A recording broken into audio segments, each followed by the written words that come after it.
आता बातमी राजकीय आहे। सत्ताधाऱ्यांना फक्त शरद पवारांना हरवायचंय, त्यांना त्यामुळेच आता घर फोडून वहिनीला उमेदवारी दिली असं म्हणत यावेळेस सुप्रिया सुळे यांनी भाजपवरती हल्लाबोल केलाय। निवडणूक हलक्यात येणार नाही, तसेच निवडणूक हलक्यात घेणार नाही असं देखील सुप्रिया सुळे यांनी म्हटलंय।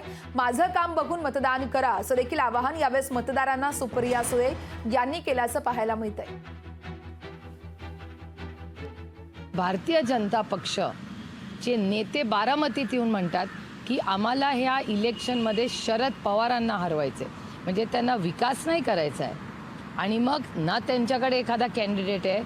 आमचं घर फोडून आमच्या घरातली एक महिला त्यांना लागते, ह्याचाच विचार करा ना। आमची माऊली मोठी वहिनी म्हणजे आईच्या समान असते। आपल्या माझ्यावर जे संस्कार झालेले आहेत त्याच्यात आपल्या मोठ्या भावाची बायको म्हणजे ही आपल्या आई समान असते।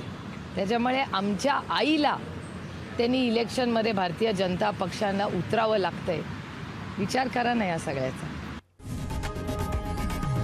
लोकशाही मराठी ऐका, पहा, जागरूक रहा।